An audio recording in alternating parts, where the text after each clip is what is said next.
Ay, masaya sana mga katribya ang buhay natin, ang magkakalamansi, kung wala po yung mga anay, ang mga lupin. Hindi bali mga katribya ang bababa ang presyo ng kalamansi, huwag lang mananakawan, huwag lang malulupin, nakakapanghina rin po ng loob, walang din ang lakas. Isipin mong sa baba ng presyo ng kalamansi, ang mga kawatan walang pinapatawad. Siguro kahit mag-100 ng kalamansi mga katribe, titirahin pa rin para lang doon sa kanilang mga kalokohang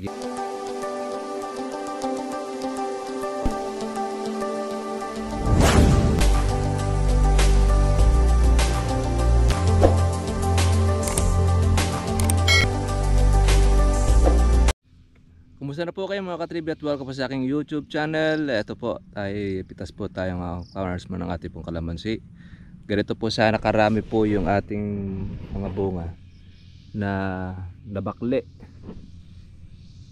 na basal po, na hindi po na napitas. Kaya lang, siyempre, ito lang yung hindi nakuha noong magnanakaw dahil nasa baba. Yan, lahat po ng mga nando sa mga laylayan talaga namang yan ang resulta. Mga nakatinghas, naunahan na po tayo. Kaya kamusta na po mga ka-farmers, sa lahat po ng ating po mga kaibigan, mga katribya. Ang ating kalamansi ay nanatili po sa 450 presyo. Pero sa iba, mayroon makakakuha po ng mga 500. Iba naman meron pang 400 pagka po barat yung kumukuha.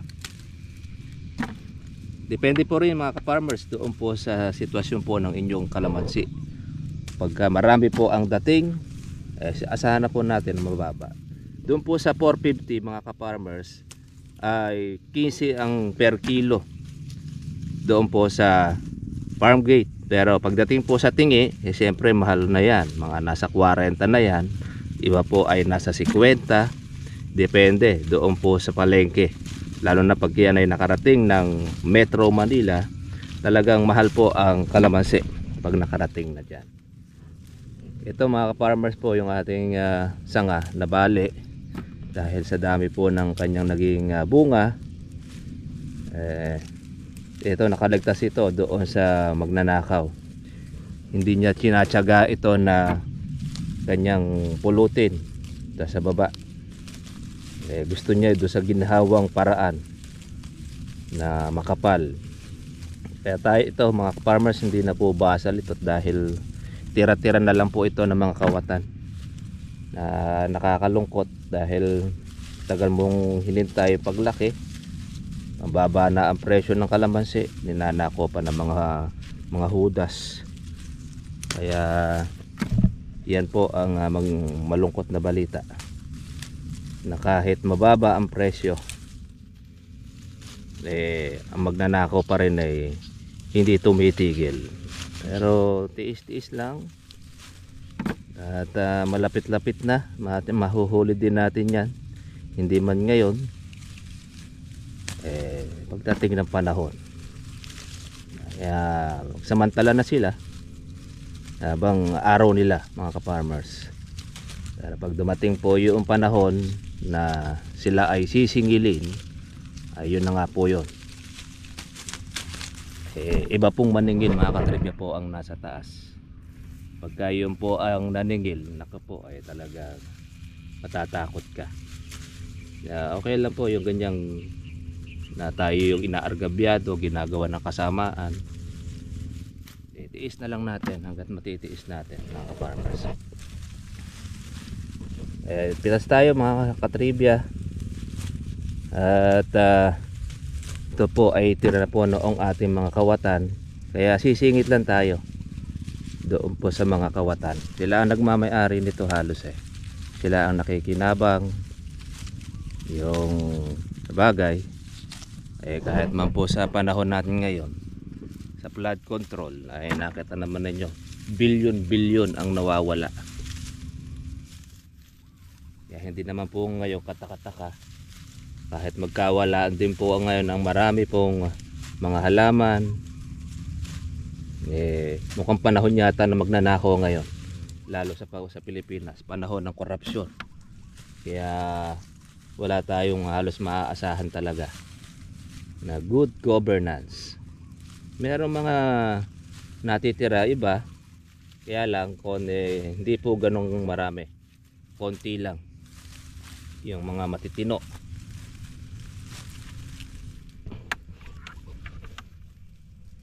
Tapos yun lang, pagka matino, gigipitin ka, sasamain. Yan. Tiis-tiis tala po mga ka-farmers. Sige, pitas tayo para meron tayong pang finance, pang gastos. Malaking bagay rin po yan. Kung ayaw pong kawatan diretso pitas ng mga visit nahuhuli din yan. Tsaga-tsaga lang tayo. Ganun talaga. Pag maraming bunga, sahan mo, marami rin ang may-ari. Marami rin ang kawatan. Ayan o, itong isang sanga na ito na hindi po napitas, na kung saan mga katribya po ay nasangal. No? Sangal po yan, isang sanga lang. Ito yung ating nakuha. Como siya ay basal, maraming bunga. Ayan din, nakuha natin. Kumuha po siya ng mga nasa 4 na kilo. Pero ito, como siya ay lantad, manghahalaw ka. Yung tira-tirahan lang nila ang ating pipitasin. Pero yung mga dulo, ayan, kuha na nila, pitas na. Kaya sasama talaga loob mo mga visit na yan. Nagtira pa. Yung tinira niya yung putol o yung bali ang ating sanga, ng ating mga kaibigang mapagsamantala. O kaya tayo, nanghahalaw tayo. Isipin mong kamura ng kalamansi, nanghahalaw ka sa kalamansi mo. Kung totoosin hindi naman ganyan kakonti yung ating mapipita sana. Kaya kung marami po ang kalamansi ngayon, dapat marami sana ito magiging bunga. Kaya lang, sinamantala na po noong kawatan.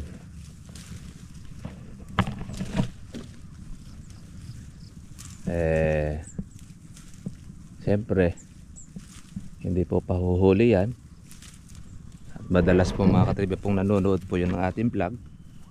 Kaya shoutout natin po yung kaibigan natin dito sa ating kalamansian. Sana naman ay pag yung pagnanakaw tigilan mo na, dahil mahirap po ang karma, sabi nga. Habang maaga, di masama po magbago. Okay mga farmers, tas po tayo uli. Kunin na po natin itong tira po ng ating kawatan. Tasin na natin para tayo po ay makasingit doon sa kanyang kalamansi na kanyang walang hirap na papagal. Siyempre mahirap din naman po yung nagnanakaw. Ang una mong tinitingnan siyempre may aari. Kumbaga ito yung mga magnanakaw, hindi na nakabugang dibdib nito, sanay na talagang inaaring kanya na yung kanya kalamansi.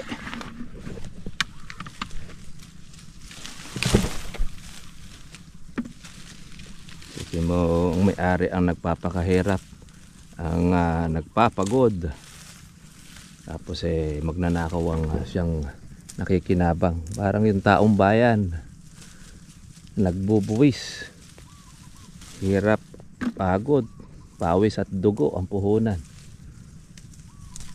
Pag hindi ka nagbayad ng tax, makukulong ka. Yung nagnanakaw ng tax yung pinagpagalan ng tao hindi makulong-kulong. Bilyon-bilyon ang hawak na pera.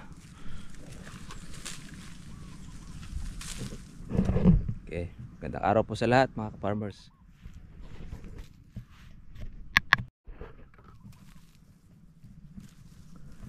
Ay, masaya sana mga katribya ang buhay natin. Ang magkakalamansi kung wala po yung mga anay, ang mga lupin. Hindi bali mga katribya ang bababa ang presyo ng kalamansi. Huwag lang mananakawan, huwag lang malulupin. Nakakapanghina rin po ng loob. Walang din ang lakas. Isipin mong sa baba ng presyo ng kalamansi, ang mga kawatan walang pinapatawad. Siguro kahit mag-100 ng kalamansi mga katribe, titirahin pa rin para lang doon sa kanilang mga kalokohang ginagawa, kanilang pag-aadik.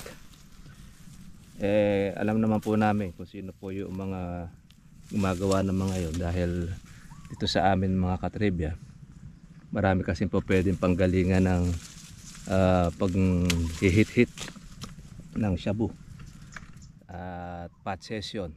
Como kasi sa amin dito ay marami pong mga kubo at sa gabi ay wala pong mga tao, kaya malaya sila makagawa po ng anomalya. Kaya hindi na po kami nagtataka na marami rin sa amin po ay nawawalan po ng kalamansi. Ano niya mga katribya, hindi lang naman po ako ang ninanakawan. Magiman po yung ating kapitbahay, yung aking magulang, suki na rin po ng mga magnanakaw na yan. Kaya gumagawa nga rin po kami ng paraanan. At yun nga, humingi na nga tayo ng tulong dito po sa barangay kung ano po yung kanilang gagawin. Mga nakapag-istila nga po sila ng mga CCTV sa mga kanto-kanto. Kaya alam, may mga pagkakataon mga katiba, mga hindi rin pong gumagana kasi maluwag din naman dito sa kalamansian na kahit sino po ay nakakapasok kahit wala pong farm. Kaya malaya po sila makagawa po ng hindi maganda. Kaya yun po mga katribya, kaya isa po yun doon sa problema po ng mga farmers. Pagka po maliliit sa iyo ang kalamansi, pero pagka lumaki na, sa kawatan na. Kaya anong nangyayari, yung may-ari nangahalaw na lang po ng bunga para meron siyang mapitas. Pero yung basal, ang magnanakaw po ang nagpipiesta. Hindi lang naman po isa mga katribya po ang gumagawa. Ito ay grupo. May lookout, merong pumipitas sa loob, kaliwat kanan. Kaya kumbaga ito ay mga gang. Kaya kung sakali man na ito ay yung masasakote at nag-iisa ka, baka ikaw ang matsugi, dahil mga yan ay may mga daladala rin. Hindi naman po kakana po yan nang wala po silang daladalang armas. Kaya malalakas po ang loob ng mga kawatan. Kaya pagka pinitas, parang kanila na lang. Isipin mo, hindi man tayo dapat na naghahalaw ng bunga nito. Yung marami ay nakuha na nila. Kaya ganyan po, laging kawawa ang may-ari. Ang mga kamote, ang mga nakikinabang. Buti na lang po yung ating kalamansi, kasi pag magbunga, hindi po nawawalan po na kahit paano, meron tayong napipitas. Yun nga lang, tira-tira lang ang ating napipitas. Kaya hindi ka makapagpalaki ng bunga mga katribya. Yun yung hinog, hindi iwanan ng mga bugok, excuse me, ng mga walang puso, yung mga animal.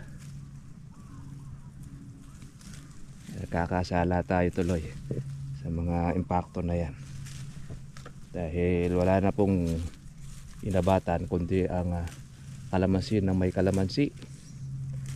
Ayaw magsipagpagod, ayaw magsipagtrabaho ng mahusay, gusto ay laging iligal ang kanilang trabaho.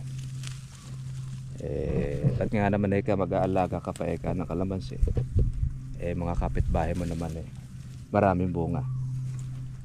Kaya ito number 1 naming problema, hindi ang insekto kundi bagkos ang malaking animal sa barangay, yung kawatan. Kaya puno na tayo mga ka-farmers. Yan yung ating pong pitas.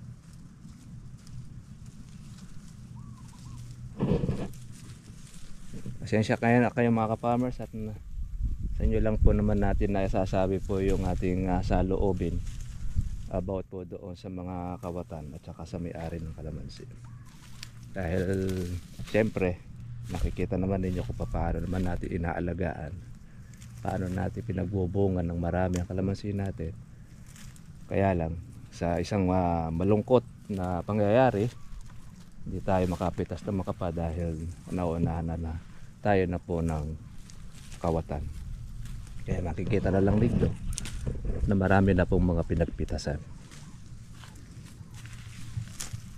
Kaya maganda sana, masaya ang buhay kung wala ang korupsyon. Kaya lang sadyang ganyan talaga na kasama na talaga yan sa sosyedad, ang korupsyon, pagnanakaw, etc. Kaya ka-farmers, alin muna tayo. Meron na tayo kalahating bag. Ito na po mga katribya po yung napitas natin. At piliin na po natin ng reject. Marami sana ito.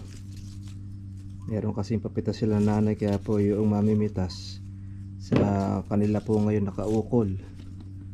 After po noong pitas ka na nanay, saka pa lang natin siya mapapatira o mapapapitas. Hindi po kasi pwede pong magkasabay-sabay po mga katribya po ang pitas namin. Schedule.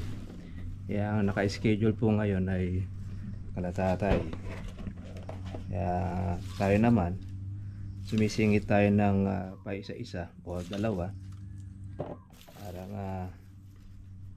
hindi maagad po noong kawatan. Dahil ang kawatan ay yan lang po ang kanyang sinusubaybayan palagi.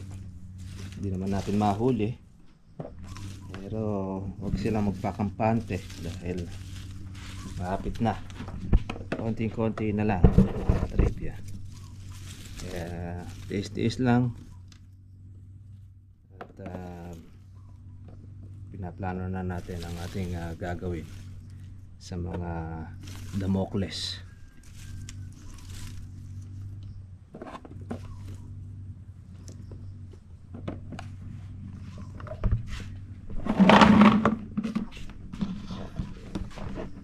Kung tutuusin ay hindi pa naman talaga pitasin ito. Kung talagang gusto ng paglaki ay malaki pa ang ilalaki ng ating kalamansi. Kaya lang palalakihin mo inaagad naman po ng mga kawatan. Kaya nangyayari tayo ang nakikisingit ng mga visit.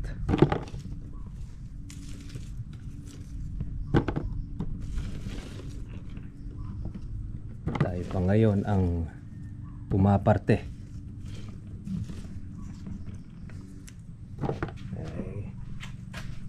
Talagang may hangganan din naman ng kasama na yan. Pag nanakaw na yan kung iyan nabuhay noong panahon nung una, ay nako, matagal na yan mga napatahimik. Kaya lang siyempre iba na po kasi panahon ngayon, kaya dumadami ang kawatan. Wala silang takot dahil wala po kasing nasasampulan. Pero pagka mayroong masasampulan mga katribya, baka sakaling matakot yung iba. Kaya lumalakas ang loob at dumadami sila. Ganun ang mga trabaho. Unang-una, impluwensya pa ng droga at saka na ng masamang bisyo. Kaya kahit maliit, papatulan na nila. meron lang silang pambisyo sa kanila. Kaya yun ang isa sa number one na problema namin dito po sa lugar namin. Kaya minsan mababalitaan mo na nakawan si ganito, si ganire, kung ilang red bag, yun na yun. At kasama na rin po tayo doon sa matalas po na biktima ng mga yan. At wala naman pong comment ng barangay kasi walang nahuhuli sa akto. Kaya mananatiling ganyan. Hanggang di mo nahuhuli ang salarin, dire-diretso po ang pagnanakaw. O, paano mga katribya? Meron na tayong isang bag. Kita-kita na po tayo bukas para sa susunod po natin vlog. God bless nyo lahat. Pasensya na po kayo. Binubukas lang po natin ating loob sa kalooban sa ating pong mga manunood na kapag meron kayong kalamansi, ihanda nyo rin po ang ating sarili na manakawan. Maliban na lamang kung sa inyo ay wala pong kawatan, swerte ninyo. God bless sa inyo lahat mga tribya. Bye-bye.